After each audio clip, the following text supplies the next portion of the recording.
Olá, eu sou o James Pinheiro e esse é o Advocacy, uma conversa sobre assuntos do mundo jurídico que nem sempre alguém tem tempo ou paciência para explicar.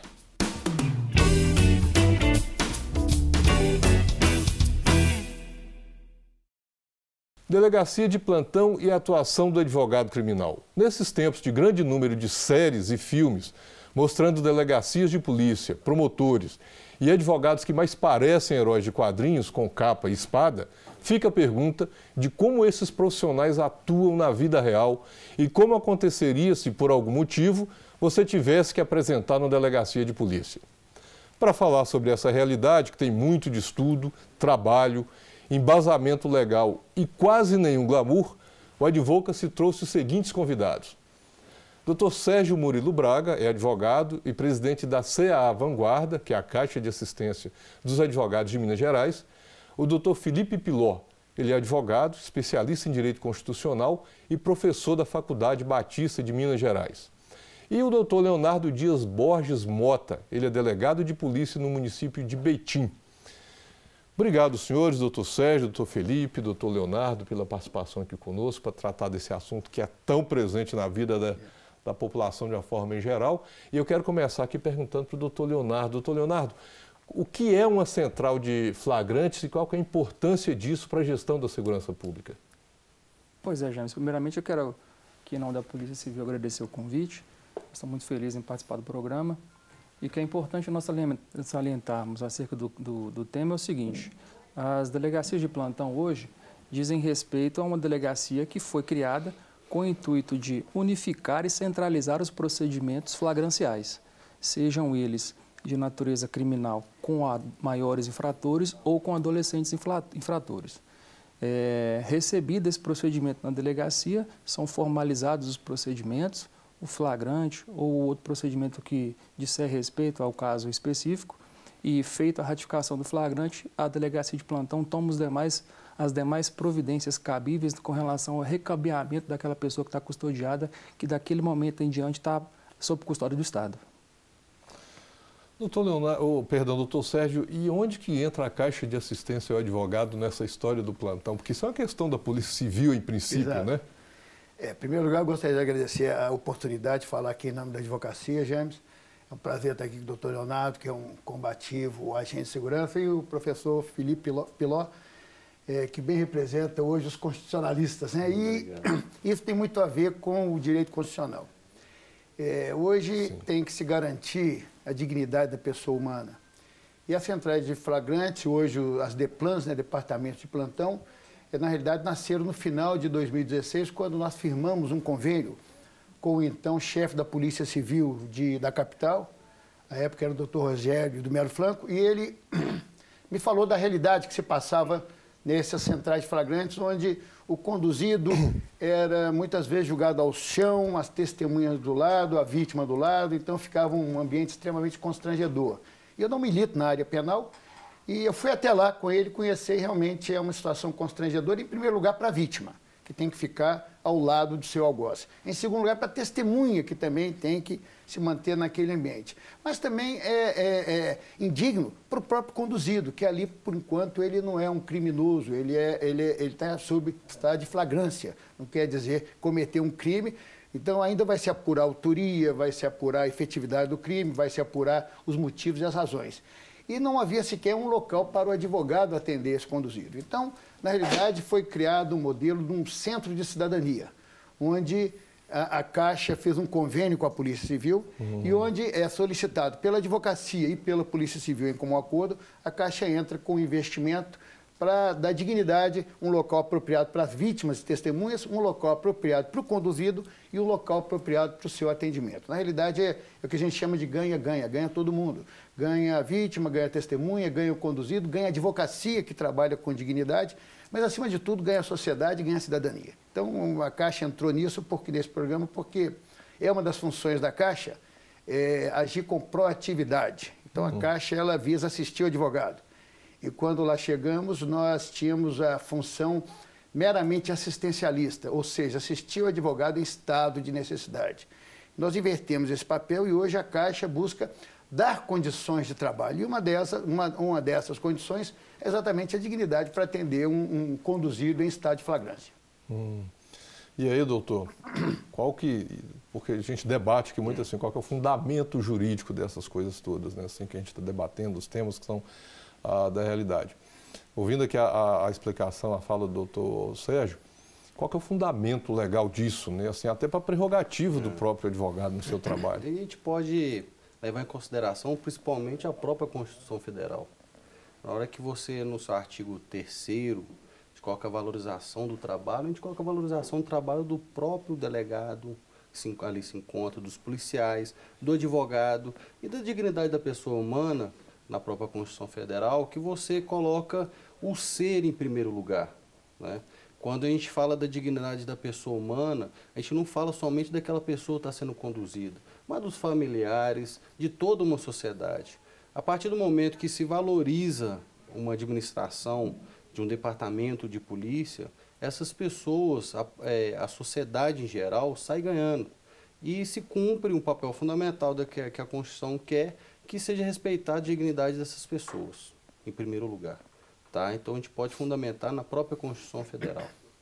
E também tem uma questão para nós aqui, advogados, o doutor Leonardo é delegado, é difícil exercer bem o papel, a advocacia, quando se chega a um local com o seu cliente, né? Eu também não sou da área criminal, sou de outra área, e não há nenhuma estrutura, nenhuma condição que essa pessoa fique ali, ou até mesmo com testemunha, né? Numa audiência, alguma coisa assim. Eu já passei por isso, certamente o senhor terá passado, e o senhor também. Chegar com a testemunha, o cliente, e não ter lugar para sentar enquanto aguarda para a realização daquele ato que é a audiência. Então, e aí isso fica mais complicado, né, doutor Leonardo? Com a central de flagrantes, além de mais movimentado, aquilo é bem tumultuado, né? Há um volume grande, assim, e é muito dinâmico ali, né? Sim, em verdade... Não é um trabalhinho tranquilo, né? Não, de maneira alguma. E muitas vezes, quer dizer, na grande maioria das vezes, as delegacias de plantão, elas trabalham nos horários que não são os comerciais, né? O plantão que é dado noturno, de madrugada, finais de semana, e infelizmente as nossas delegacias, algumas delas, na grande maioria, principalmente as delegacias de interior, infelizmente não tem uma estrutura que possa atender a todos a contento. E quando eu falo a todos, eu digo às testemunhas e seus familiares, uma sala que possa oferecer um local de trabalho digno para o advogado que queira exercer seu mistério na delegacia. Então, esse tipo de parceria que foi feita com a Caixa de Assistência e a Polícia Civil traz esse tipo de benefício para os profissionais e, consequentemente, para as pessoas que estão vinculadas a ele naquela oportunidade, né? Porque uma delegacia em si já é um ambiente estressante. Uma delegacia de plantão é mais estressante ainda, sim, porque ali tudo está no fogo, né? Hoje, as delegacias de plantão só atendem flagrantes. E isso é da mesma comarca ou de comarcas que circundam aquela regional. Por exemplo, em Betim hoje, o nosso plantão atende as delegacias de plantão, as delegacias e a região de Betim, da regional de Joatuba e agora mais recentemente da regional de Ibirité. Então aí são quase 20 cidades que nós atendemos simultaneamente, todas desaguam na delegacia de plantão, então às vezes fica um movimento de pessoas muito grande ali e dificilmente haveria uma estrutura que pudesse comportar todos de maneira mais eficiente. Mas, infelizmente, a estrutura que nós temos hoje para oferecer, enquanto policiais, nós tentamos entregar um ambiente mais tranquilo para todos, mas em algumas oportunidades, infelizmente, isso não é possível ser feito. Agora, eu quero voltar aqui para a pergunta para o doutor Sérgio, mas tem uma questão seguinte, curiosa. Discutindo a situação do adolescente infrator, e agora também muito, está até próximo disso, né? A criança ou o adolescente que sofre abuso e exploração sexual, o que se pensa é, o lugar onde vai receber essa criança ou esse adolescente, dependendo da situação, ela é duplamente vitimizada. A forma, a metodologia, aliás, os métodos para se ouvir essa pessoa, essa vítima, ela é duplamente penalizada. Transportando essa preocupação para o ambiente do adulto, que é no caso na delegacia, onde se resolve, ou seja, a vítima já foi vítima de alguma coisa, de algum ato. Chega num lugar onde ele não tem estrutura, onde parece que está assim, ninguém aqui quer me ouvir, não tem um lugar de sentar. isso penaliza duplamente não só a vítima, mas a família da vítima, como o doutor Sérgio falou, e também testemunhas que tem aqui ali, né? Sim. Porque ninguém quer ser testemunha de um delito qualquer. Já vai, se estiver perto, a polícia viu, leva. Ainda chega lá, fica aquela... é ruim isso para o próprio trabalho da polícia, não é, doutor? É ruim porque passa contraproducente, digamos assim. Ele passa uma imagem que não é verdadeira. Na verdade, a impressão que passa é que ninguém quer ou tratar melhor ou dar uma atenção maior. Exato. Mas, em verdade, é porque a demanda de serviço é muito grande e a burocracia para se formalizar um procedimento não é tão simples quanto parece, né? Existe a necessidade de seguir um rito processual, né? As oitivas são individualizadas. Existe a necessidade de formalizar todo esse procedimento, que também é uma coisa que demora. Formalizado isso aí, o delegado tem que apreciar todas as provas que ali foram colhidas naquele momento, sentar e fazer um despacho ratificador, né, que demanda um tempo. Então, a formalização de um procedimento, às vezes, não é uma coisa tão célere quanto poderia ser em decorrência dessas travas legais e procedimentais. Então, às vezes, você faz um flagrante em 1 hora e meia, mas a vítima está numa fila de espera em que ele é o 6º flagrante para ser ouvido. Entendi. Com as suas testemunhas que seja. Então, infelizmente, nós não podemos simplesmente passar esse flagrante na frente dos outros, porque com certeza nos que o antecedem também existem policiais que estão ali, às vezes, virado o turno, existem vítimas, existem testemunhas. Então, assim, o rito procedimental é um pouco travado, né? Às vezes nós tentamos minimizar esses prazos. Por exemplo, na central de flagrante de Betim hoje, na delegacia de plantão, em alguns turnos nós trabalhamos com 2 escrivães simultâneos, então a gente consegue fazer 2 procedimentos ao mesmo tempo. Agiliza, né? Tentar agilizar justamente para minimizar tanto a fila de policiais que estão desguarnecendo as cidades, quanto para agilizar a oitiva das vítimas e dos envolvidos.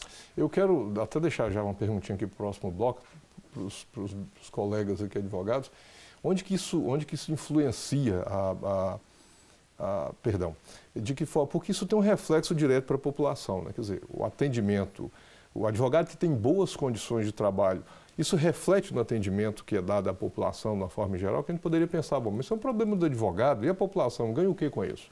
Não, doutor Sérgio? Então, e a outra coisa, isso também tem a ver com a garantia das prerrogativas do advogado, assim, de ter as condições de trabalho, isso é legal, doutor Felipe, também, mas nós vamos deixar essa pergunta, essas provocações aqui para o próximo bloco. Nós vamos fazer uma pausa para o nosso tradicional café, sem rosquinhas com açúcar. Enquanto isso, envie sua dúvida, opinião ou crítica para as nossas redes sociais. Nós voltamos já.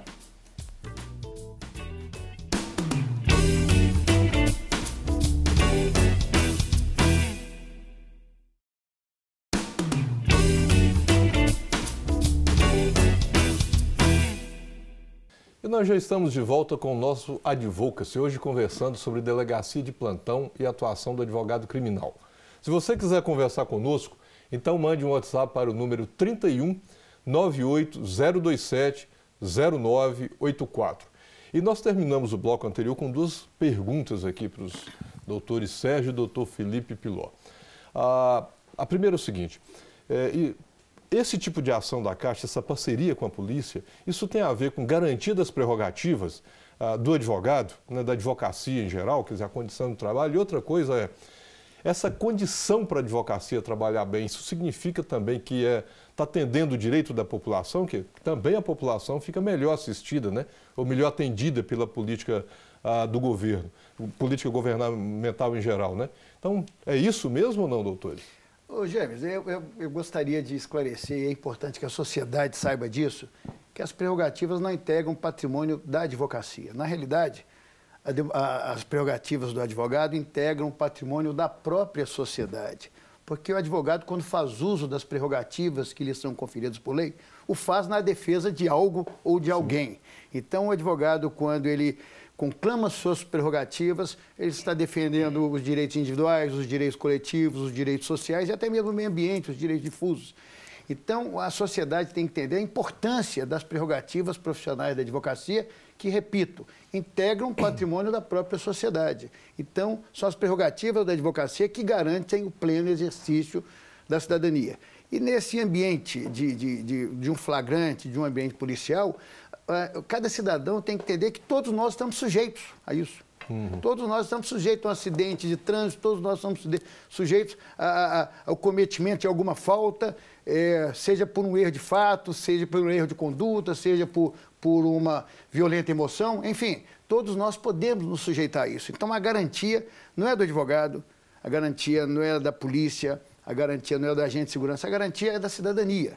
Então, quando se fala em prerrogativas, se fala em condições melhores, tanto para o trabalho do policial, militar, civil, quanto para o trabalho do advogado, o que está se garantindo é o pleno exercício da cidadania. É isso mesmo, doutor? Concordo plenamente com o nosso presidente.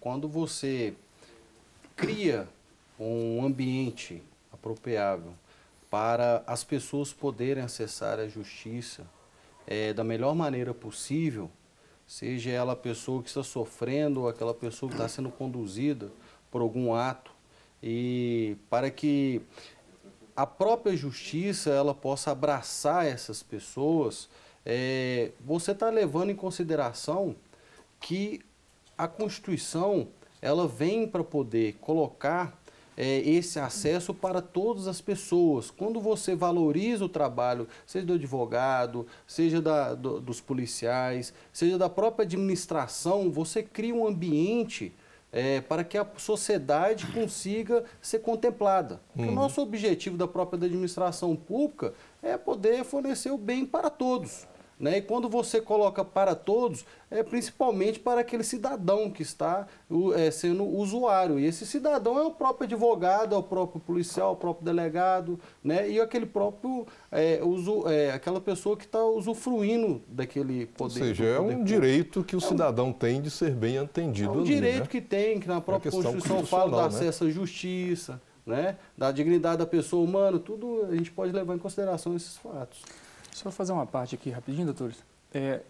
Nessa linha de raciocínio de garantia de direitos fundamentais, nós temos que pensar também o seguinte, que hoje no sistema jurídico penal brasileiro, o delegado de polícia é o primeiro garantidor de direito fundamental do cidadão. Né? É lógico que os advogados, quando eles estão presentes, são ferramentas importantes para essa garantia, mas hoje quem faz o filtro de legalidade de uma condução equivocado ou não, hoje é o delegado de polícia, justamente com essa função de tentar levar a garantia de direito fundamental para aquela pessoa que foi conduzida para a delegacia. Lembrando assim que, no caso, o advogado, ele está ali até pensando daquele que está se representando. E doutor Leonardo, ele fala com muita propriedade porque ele advogou, apesar de jovem, advogou muito tempo, foi um advogado brilhante e depois foi para a carreira policial. Então, eu vou dizer, ele conhece os dois lados do balcão. Exato, porque aí, assim, entra a questão também até do advogado aí, assim, né? Ele está ali para garantir, eu acho que tem a ver com as prerrogativas do doutor Sérgio falava. Quer dizer, o advogado que tem as suas prerrogativas asseguradas, assim, a advocacia, ele faz bem a defesa daquele que ele foi para ali nos termos do direito. E até é bom esclarecer, assim, existe uma pecha em cima do policial, né, do delegado de polícia, que parece que ele é só para aprender. Quando, na verdade, hoje, ainda mais no direito mais moderno, mais constitucional, inclusive, é usual que os delegados de polícia façam primeiro aquele filtro de legalidade, não com o intuito de prender alguém porque ele quer prender, mas na verdade ele faz aquela análise jurídica daquele fato e se ele entender que não existem elementos, seja de materialidade, seja de autoria, aí ele manda liberar aquele conduzido. Essa central de flagrante é mesmo um elemento que comprova a maior humanização das delegacias, porque quem solicita, que autoriza isso, é o próprio delegado. Então, o próprio delegado, que de comum acordo com a advocacia local, com a sociedade local, implanta isso dentro do próprio Estado, ou seja, dentro do próprio Estado, polícia, dentro do próprio prédio da delegacia. Então, isso é uma demonstração inequívoca que o delegado não quer impedir que o conduzido, que a vítima e que a testemunha sejam bem tratados e que o ambiente seja humanizado. Então, a prova acontece isso. Pelo contrário. Também, doutor, então a questão assim, não é o delegado que manda prender, né? Se ele mandou prender alguém, é porque alguém fez alguma coisa que nos termos da lei precisa disso. Mas, na verdade, existem duas situações bem diversas, assim, que são as prisões em flagrante e as prisões em decorrência de cumprimento de mandados de prisão. Essas aí o juiz manda e a gente só acata. Nos casos flagranciais, não. Aí é o delegado quem decide se a pessoa vai ficar presa ou não. Não, pois é, mas eu digo o seguinte, seja uma situação ou outra, a prisão se dá em razão do comportamento, do ato, da conduta da pessoa que está A prisão presa, sim, né? é condução, né? Mas a prisão efetivamente não. Sim, mas eu estou falando assim, a ordem, se é judicial, se é da autoridade policial, quer dizer, é o comportamento da pessoa em si que pode ter gerado isso. É nesse sentido que eu falo, o delegado não está lá, não é só para mandar prender. Sim, né? de Eu jeito fiz por nenhum. onde, digamos assim. Exatamente. Mas nessa linha aqui do fez por onde, o que é que normalmente tem aparecido mais nessa central de flagrante? Assim? Que tipo de ocorrência? Olha, James, em cidades como Betim, diferente, porque Belo Horizonte é exceção. Belo Horizonte existem delegacias de plantões especializadas, como mulheres, idosos, delegacia especializada de flagrante, estou falando de delegacia de plantão, Sim. De crianças e adolescentes e as demais infrações, né? Eu não tenho como elencar um crime que seja mais numeroso em termos de flagrante em uma central de flagrantes, porque a gama de conduzidos varia de um Código Penal até as leis específicas, então varia bastante. Tem Mas dia... assim, porque, por exemplo, até um outro dia na conversa aqui com o pessoal do Ministério Público, pessoas do Ministério Público e tal, na área de adolescentes, é muito comum atos ligados a tráfico de drogas e etc. Né? E tivemos aqui também já uma conversa com a pessoal da Delegacia de Mulheres, ou seja, tem muito tipo de... Assim, parece que tem uma linha que é mais recorrente. Mas não, tem de tudo na central do flagrante. Eu acho então que eu estou sendo sorteado, porque nos meus plantões eu vejo de tudo um pouco. O tráfico sempre está presente, até porque o tráfico ele é catalisador da prática de outras infrações, né? Seja para furto, seja para roubo, seja para agressão de uma violência doméstica dentro de uma casa, porque a pessoa às vezes está sob efeito de droga, então um acidente de trânsito. Então, eu acho que ele é o principal catalisador hoje é a droga, seja com relação ao tráfico, seja com relação ao que ele pode disseminar nas outras práticas. Bom, só voltando um pouquinho também à advocacia, nessa história aí de Lava Jato, que é uma coisa que está presente, né, toda hora fala disso na imprensa, eu ouvi de uma pessoa que tem uma formação em direito, expôs de um advogado, eu achei curioso. Ele falou, olha, a culpa dessa impunidade é dos advogados, porque eles vão para a televisão e ficam defendendo os clientes. E aí, doutor Sérgio, às vezes o advogado fica mal visto, né? Sobretudo na área criminal, que parece que o advogado quer emperrar, ele é que dificulta o andamento das investigações e até mesmo do julgamento. É isso mesmo? O advogado criminal, o criminalista, ele que dificulta... Olha, eu queria acrescentar uma questão, já que ele falou em drogas, e você já nos falou em corrupção, eu escrevi um artigo no mês passado falando que nós estamos caminhando para uma campanha política aí de troca de governo, e eu falava naquele artigo que os dois males da atualidade do nosso país são exatamente a droga, porque ela é uma catalisadora de crimes, então eu não tenho dúvida que a grande massa dos crimes, da criminalidade do nosso país, ele tem como origem fundamental as drogas, como raiz as drogas. E outro catalisador do crime, da questão educacional, da questão da saúde, é a corrupção deslavada que nós vivemos no nosso país. Então, eu falava nesse artigo que eles deveriam colocar o dedo nessa ferida, os próprios governantes, para informar como eles vão enfrentar esses dois grandes males. Agora, quanto ao advogado que defende, o advogado criminalista, eu quero dizer que Jesus jamais defendeu o pecado, mas ele sempre perdoou e defendeu o pecador. É mais ou menos essa a ideia. Quando um crime ocorre, primeiro eu tenho que apurar se o crime efetivamente ocorreu. Segundo, eu tenho de apurar de quem foi a autoria. E terceiro, eu tenho de apurar qual foi a motivação, quais foram os elementos que levaram àquela conduta tipificada como crime. Então, eu tenho que levantar todos esses elementos. Então, eu diria que o advogado não defende, o criminalista não defende criminoso. O criminalista defende o direito, o Estado democrático, a ampla defesa, o contraditório. Então, eu não posso jamais afirmar, confundir o advogado com aquele que ele defende, porque o advogado defende aquele que cometeu o crime, defende o mal pagador, defende o estelionatário, defende aquele que não cumpriu o seu dever funcional no Estado, defende o próprio Estado quando o Estado não cumpre. Enfim, o advogado defende, as coisas são caras às pessoas. Já a liberdade, depois da vida, o maior patrimônio é a liberdade. Mas aí, doutor Felipe Piló, quando nós falamos defesa do ordenamento jurídico, né? Então o advogado tem que atuar, senão também não há defesa do direito, do ordenamento jurídico da lei como um todo. É isso mesmo? É isso mesmo. É o papel do advogado defender o direito, né? E é o papel de toda a população também defender o direito. Pois no nosso ordenamento jurídico, todo mundo tem deveres e direitos, né? O advogado tem o dever de defender esse direito, né? Então, a peça-chave que eu falo nesse procedimento também é o advogado. Sim, aí só para encerrar aqui nosso bloco, a gente volta, eu acho que o advogado, quando o senhor fala do atende, ele é o primeiro, aspas, juiz, né? Porque quando a pessoa procura, ele é o primeiro a analisar, avaliar e ver se realmente aquela pessoa cometeu ali um ato delituoso, enquadra ou não no direito. Eu dizer né? que o advogado é o único profissional que tem a obrigação de ler a alma e o sofrimento das pessoas. É verdade. E nós vamos aqui rapidamente para mais um breve intervalo, vamos tomar água, respirar um pouco e já voltamos. Se você quiser conversar conosco, então envie um WhatsApp para o número 31 98 027 0984.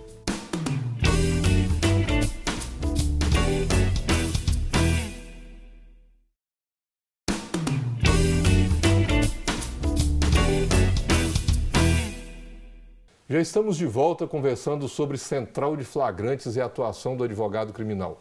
Lembrando que todos os nossos programas estão no YouTube da Rede Super. Acesse, assista e sinta-se à vontade, pois o Advocacy é nosso. E eu quero voltar aqui para esse nosso último bloco, perguntando para o doutor Leonardo, assim, bem prática, bem especificamente, né? Uma pessoa foi presa e será encaminhada para a delegacia de plantão.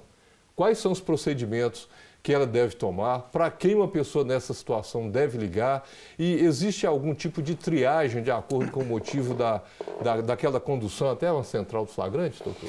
Sim, assim... Quer dizer, na verdade, eu fiz 3 perguntas. Mas não tem problema, é isso mesmo. Eu penso o seguinte, que a pessoa que ela for conduzida para uma delegacia de polícia, a primeira providência que ela deve tomar é ligar para o seu familiar e comunicar o que está acontecendo, se porventura não tiver condições de ligar para um advogado. Se assim o tiver, liga direto para o advogado, mas muitas vezes não tem um telefone, alguma coisa que o vale, às vezes um familiar consegue fazer isso para ele.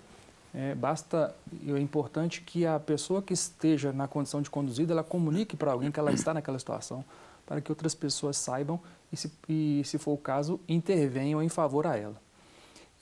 Com relação a uma triagem, existe uma triagem só em Belo Horizonte, né? Porque existem as delegacias de plantão que são especializadas, aqui em Belo Horizonte, especificamente mulheres e idosos e infância e juventude. Os demais casos todos vão para as 4 delegacias de plantão que existem na capital. Acho deficiente também, né? Que é junto com... Barreiro, Alípio de Melo e 2 no Floresta. Então, a depender da região em que o crime foi praticado, a guarnição policial da Polícia Militar desloca-se para aquela seção específica. Agora, doutor Piló, eu estou olhando aqui uma coisa curiosa, o pessoal da comunicação, né, diz que nas escolas de comunicação existe o seguinte ditado: um cachorro que morde um menino não é notícia, mas um menino que morde um cachorro, sim.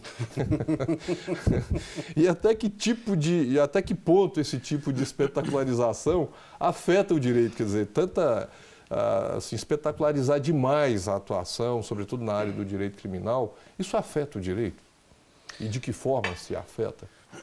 Não era para ser, né? Mas eu acho que a pressão popular hoje em cima das pessoas, né, que estão fazendo algum julgamento pode atrapalhar, sim, né? A gente vê vários casos que temos algum problema jurídico, pois infelizmente decidiram por vontade pela pressão popular. Clamor popular, né? Pelo clamor popular, pela própria mídia, né, que fica em cima querendo alguma resposta imediata, né? Infelizmente isso vem acontecendo muito. Não acho saudável isso para a nossa própria segurança jurídica, né? Mas essa tendência do cachorro morder a criança é coisa normal, né? Mas agora a criança mordeu o cachorro que já vira um espetáculo. Vira um espetáculo. Isso aí vende, né? Aí vende. Aí vende notícia, né? Não, isso certamente influencia um pouco o direito, né? Eu não vou aqui assim, citar casos, mas eu acho que há, às vezes, por apressar um procedimento, às vezes até...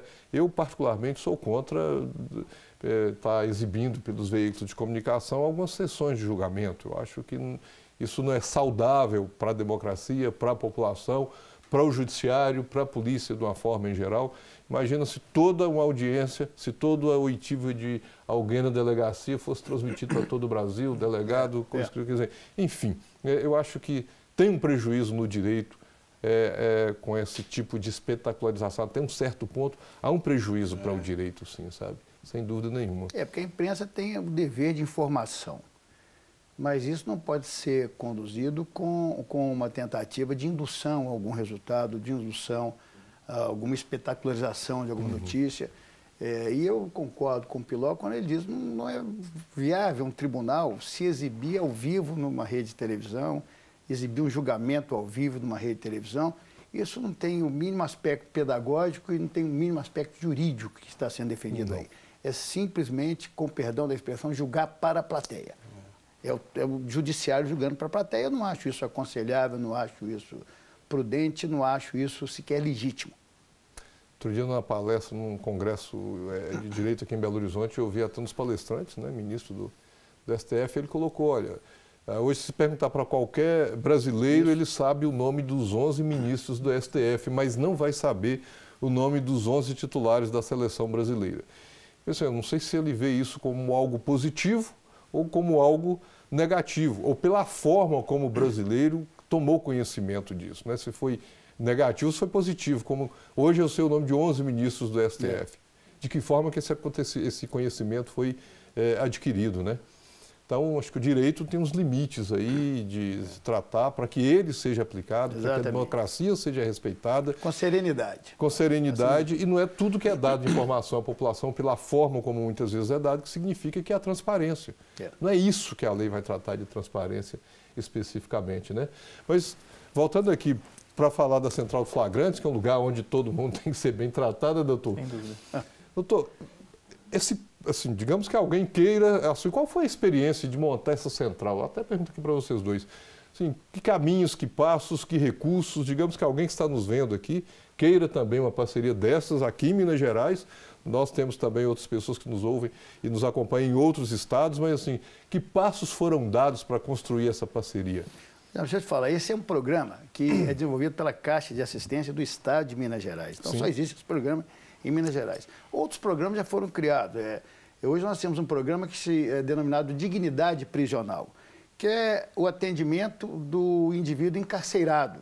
Ou seja, nós criamos parlatórios para dar dignidade a esse indivíduo quando ele for se ver com o seu advogado, for conversar com o seu advogado, ele vai ter privacidade, vai ter um local... Doutor, só para... O que é o parlatório? O senhor está falando bem especificamente? O parlatório é o local onde o advogado atende o seu cliente quando ele está no cárcere, quando ele está preso, ele está no presídio, enfim... Ele tem o direito de falar com o advogado, comunicar com o seu advogado. Né? E ele deve se comunicar com o seu advogado para traçar uma estratégia de defesa e deve fazê-lo de forma digna também. Então, nós introduzimos esse programa de dignidade prisional exatamente para que o advogado e o encarcerado, aquele preso, seu cliente, tenham condições de conversar, de falar em estratégia, de falar nas coisas que lhes são caras.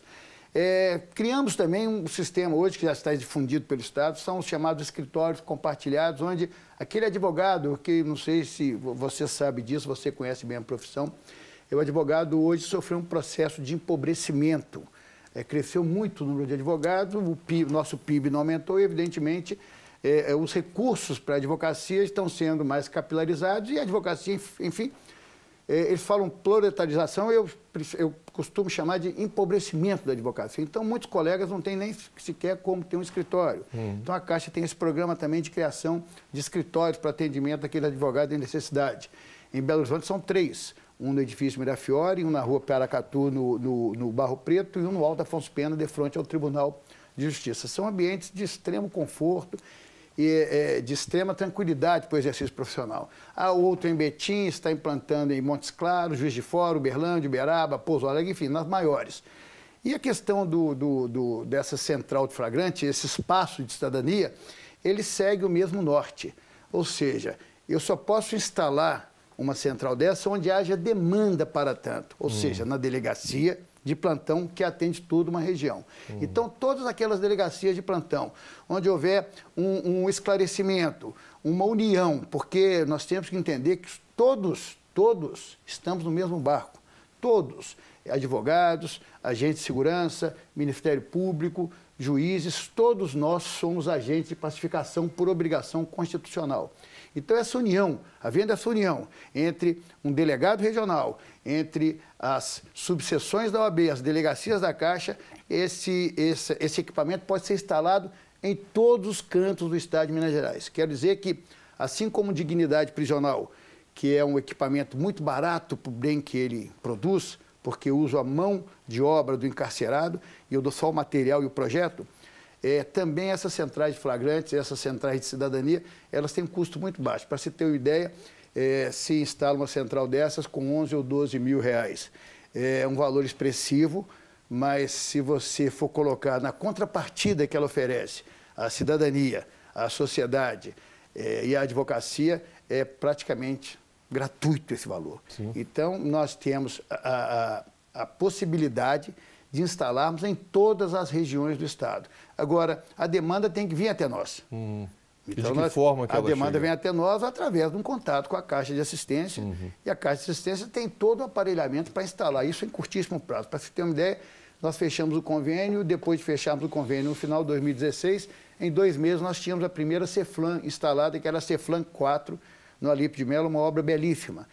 Quando se reuniu a delegacia regional com o comando local da OAB em Betim, foi instalado também em 45 dias, estava instalado, foi inaugurado, e hoje é um aparelho que está à disposição da sociedade como um todo. Bacana, muito bem. Agora, doutor Felipe, nós estamos falando aqui de uma central de flagrante, atendimento na área de direito criminal, polícia, advogado, consequentemente o juiz e o promotor, e todos nós saímos do mesmo lugar, né? Que é a Faculdade de Direito, nós saímos da escola. E aí, perguntando aqui para o professor Felipe Piló, como que a escola de Direito, né, assim, tem trabalhado essa questão da atuação do advogado, alguém que queira ir para a advocacia criminal, ou ser delegado, ou ser um juiz, ou ser um promotor, assim, como que a escola tem trabalhado, ou na sua percepção não tem havido essa preocupação? Tem sim, tem se preocupado muito, principalmente as faculdades, porque a gente precisa mais de ética entre os advogados, mais moral. O advogado, a partir do momento que ele está representando um cliente, ele tem que ter ética, tem que ter moral. Eu acho que são os princípios básicos que a gente tem que buscar nesses profissionais. Então, a partir desse momento que a faculdade se preocupa com a melhora ética e profissional desse advogado, isso reflete em toda a sociedade. Quer dizer, não só do advogado, né? Porque naquele momento ela está preparando o delegado, o juiz, preparando o bacharel para ele bacharéis para depois seguir a carreira. Correto, né? E eu que eu sempre digo, professor, chega a todos. Sempre digo aos jovens, que a gente participa de muito programa de empreendedorismo, de gestão, de advocacia, eu sempre digo ao jovem que ele deve buscar a profissão para a qual ele seja vocacionado. Sim. Ele não deve buscar eu vou buscar uma profissão em razão da remuneração, do rendimento, ou de uma garantia constitucional de inamovabilidade ou de redutibilidade. Ele não pode procurar isso, ele tem que procurar a vocação para a qual ele entende estar dirigido somente. Então, esse forma um bom profissional. Então, se ele estiver na área de atuação para a qual ele é vocacionado, não tem dúvida que vai ser um profissional bem-sucedido e realizado na sua atividade. Não, eu pergunto se tem razão disso, porque às vezes o aluno ainda, né, ele olha assim, olha, direito criminal é um bom lugar para ganhar dinheiro, é uma boa área. Quer dizer, essa é a motivação? Tem várias formas de ser operador do direito na área criminal, né? Pode ser uma motivação também, né? É porque todo mundo trabalha quer ganhar o seu ganha-pão. Sim, não tem nada de errado nisso, né? Isso mesmo. Então, a gente fala em sala de aula, né, que qualquer meio lícito, que seja moral, seja ético para ganhar dinheiro, tudo bem, né? Mas temos que ir esses princípios, né? Porque o que está no Brasil nessa corrupção toda essa parcela de culpa pela falta de ética, falta de moral que existe nas pessoas. A partir do momento que a gente coloca essa sementinha nos alunos, quando eles se tornarem bacharel, forem delegados, promotores, juízes, advogados, eles vão estar semeando, entre outras pessoas, né, para a própria população, sementes boas para a sociedade. E aí a própria sociedade colhe o resultado disso. Colhe o resultado disso. Gente, terminamos aqui nosso tempo. Tinha algumas perguntinhas a mais para para cada um de vocês, e até também sobre a Central Flagrantes, né? Só antes da gente encerrar, qual que é lá, qual que é o endereço? Na Avenida das Américas, 600, lá em Betim, próximo ali à saída de Betim, perto da BR-381. Ah, ok. Espero que todos que procurarem, tiverem necessidade de serviço, sejam muito bem atendidos. Tomara que não, né? Mas obrigado aqui aos doutores pela brilhante participação de vocês, terem colaborado aqui conosco. Nós chegamos ao fim de mais um Advocacy. E fica o convite de continuarmos com essa conversa nas nossas redes sociais. Quer ser parte da solução e não do problema? Envie um e-mail para advocacy@redesuper.com.br e até o nosso próximo programa.